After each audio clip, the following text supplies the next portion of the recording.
किसी शायर ने क्या खूब कहा है कि कुछ तो इंसानों ने गलतियां बड़ी कर दी हैं जिसके कारण सभी मुंह छुपाए फिरते हैं। मुंह छुपाने का मतलब सभी मास्क लगाकर फिरते हैं। फिलहाल दुनिया की यही कहानी है और कोरोना वायरस का सफ़र पूरी दुनिया में जारी है। कोरोना वायरस का सफ़र इस दुनिया में चाइना से शुरू हुआ और आइए हम अपने देश हिंदुस्तान की तरफ चलते हैं। अगर हमारी सरकार ने वक्त रहते भारत के एयरपोर्ट सील कर दिए होते तो पैसे वालों के द्वारा लाई गई ये बीमारी हमारे इस देश में नहीं फैलती। मगर जैसा कि आम तौर से होता रहा है कि हमारे यहाँ हमारे देश में देर से कार्रवाई होती है, देर से काम किया जाता है और कोरोना वायरस से लड़ने का जो देर से काम शुरू हुआ उसका अंजाम आज पूरा देश भुगत रहा है। आज ईद का दिन है।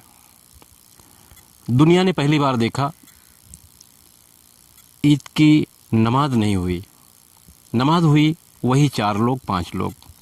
मस्जिदें भी है, इमाम भी है, मुअद्दिन भी हैं।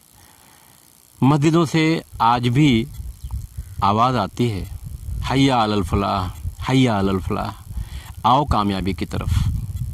तब शायद लोग कम जा रहे थे, मगर अब जब मस्जिदों में ताले हैं तो अब लोग मतवाले हैं कि हमें मस्जिद में नमाज़ पढ़ने जाना है, मगर मस्जिद में ताले हैं और बाहर खुदा के घर के रखवाली करने वाले पुलिस वाले हैं।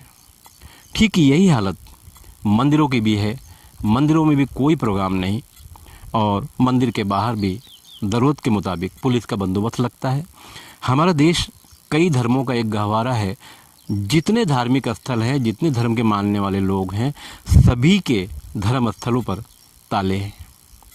तो इंसान गलतियां कहाँ हुई जो ऊपर वाले ने उसे तू जिस नाम से भी याद करता है अपने घर से, अपनी मंदिर से, अपने गुरुद्वारे से बाहर कर दिया। सोचने का विषय है। बहरहाल दुनिया ने ये भी देखा कि पैसों की कहानी के बीच जो पैसे वाले लोग चाइना से कोरोना भारत में लाए उसका अंजाम इस देश का वो मजदूर भुगत रहा है जिसे पूरी दुनिया ने हिंदुस्तान के सड़कों पर पैदल चलते हुए देखा, साइकिल से चलते हुए देखा, ट्रकों में भर कर जाते हुए देखा।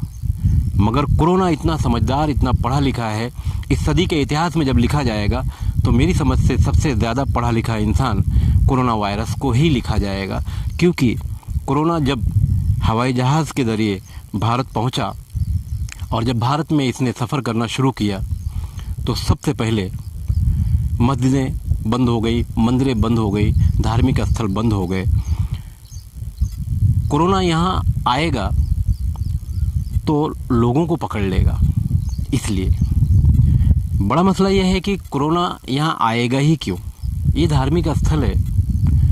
यहाँ की जो हालत है, जो सच्चाई मैं बता दूँ तो हय्या अलल सलाह की सदा लगाने वाला मस्जिद का मुअद्दिन, जिसकी इस मुल्क में तनख्वाह 6 से 7 हज़ार रुपये होती है और मस्जिद में इमामत करने वाले जो इमाम हैं उनकी तनख्वाह 8 से 9 हज़ार या कहीं कहीं 10 हज़ार भी होती है।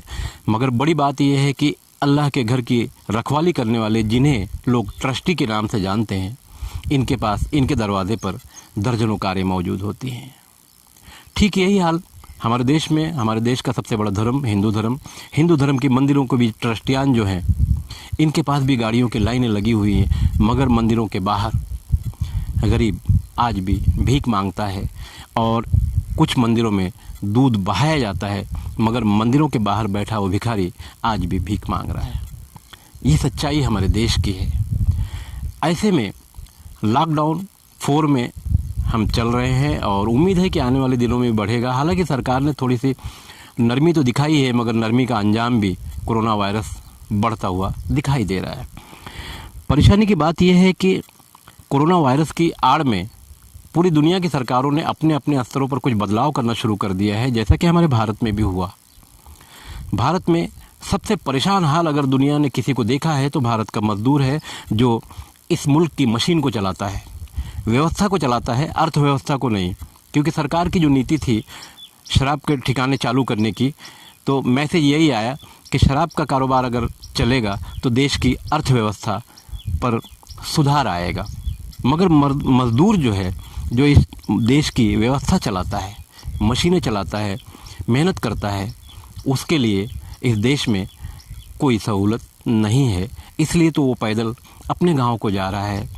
न जाने कितने लोग रास्ते में रह गए होंगे, इस ज़मीन में या तो दफन कर दिए गए होंगे या इस ज़मीन के ऊपर उनका अंतिम संस्कार भी कर दिया गया होगा। हमारा देश मज़दूरों से भरा पड़ा है, ये पूरी दुनिया ने देखा। हमारे देश में सबसे बड़ी जनसंख्या वाला जो प्रदेश है उसका नाम उत्तर प्रदेश है। उत्तर प्रदेश के लोग भारत में कोने कोने में मौजूद हैं, ये अलग बात है, पूरी दुनिया में मौजूद हैं और ये पूरी दुनिया को पता है कि उत्तर प्रदेश के लोग पूरी दुनिया में मौजूद हैं।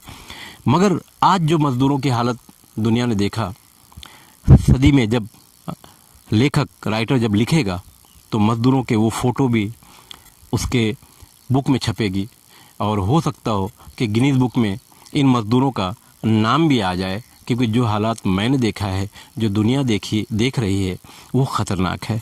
बहरहाल हम लॉकडाउन 4 में हैं, मगर आगे क्या?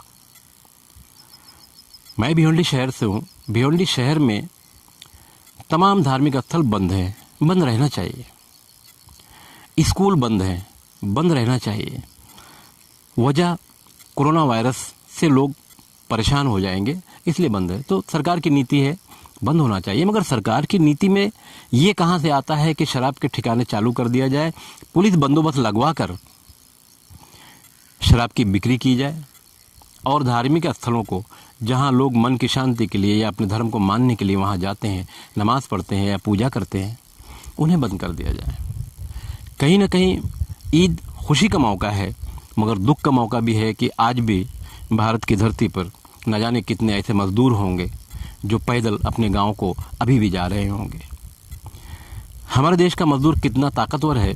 बाहरी कंपनियां हमारे देश के मज़दूरों का, हमारे देश में ही जो कंपनियां यहाँ अपने प्रोजेक्ट लगाती हैं, उनका इस्तेमाल करते हैं। और अभी सरकार ने इन 3 सरकार, उत्तर प्रदेश, मध्य प्रदेश, राजस्थान, इन 3 सरकारों में, जिसमें से राजस्थान की जो सरकार है कांग्रेस पार्टी की है और मध्य प्रदेश और उत्तर प्रदेश की सरकार बीजेपी की है, इन तीनों सरकारों ने मिलकर मज़दूरों के बर्बादी का एक ऐसा ऐलान कर दिया, मज़दूरों के लिए एक ऐसा कानून नया ला दिया जिसमें 8 घंटा ड्यूटी करने वाला मज़दूर अब 12 घंटा ड्यूटी करेगा, मगर उसे तनख्वाह पगार 8 घंटे की ही मिलेगी। इस तरह से मज़दूरों के मामले को लेकर एक तो मज़दूर परेशान है, ऊपर से मज़दूरों के लिए नए नए कानून कायदे लाए गए। आने वाले दिनों में जब ये कानून लागू हो जाएगा, लागू हो चुका है, मगर जब लागू हो जाएगा तब इन मज़दूरों की जो हालत है और ख़राब हो जाएगी। ये इस देश की व्यवस्था को संभालते हैं और अब मजाक में कह दूं तो क्या शराब इस देश की अर्थव्यवस्था को संभालती है? हालांकि जैसे ही महाराष्ट्र में शराब का मामला शुरू हुआ, वाइन शॉप वगैरह शुरू हुए, खुद ग्रामीण के लोगों ने इसका विरोध किया और खड़े रहकर बंद करवाया। इसका मतलब आम इंसान नहीं चाहता कि ये चालू किया जाए, मगर सरकार कहीं ना कहीं उन कंपनियों के दबाव में, जिनसे सरकार को कहीं ना कहीं फ़ायदा नज़र आता है, उन्हें परमिशन देती हैं। मगर हमारे देश का जो अपना प्रोडक्ट है उसे सरकार ने पूरी तरह से बंद करा कर रखा है। बहरहाल कोरोना वायरस को लेकर, इस महामारी को लेकर पूरी दुनिया चिंतित है। सरकारें अपने अपने हिसाब से काम भी कर रही हैं। आज से 1 दिन पहले सऊदी अरब में ईद की नमाज़ हुई, वहाँ बाकायदा कर्फ्यू था, हमारे देश में भी था। सरकार के नियम कानून पालन करने के लिए देश की जनता तो है, तैयार है, मगर लॉकडाउन की आड़ में सरकारें कुछ ऐसे फैसले कर रही हैं जिससे यहाँ मज़दूरों को या इस तरह का जो कमज़ोर वर्ग है उन्हें इसका नुकसान भुगतना पड़ सकता है। मैं सलमान मेमन के साथ खान फ़खर आलम।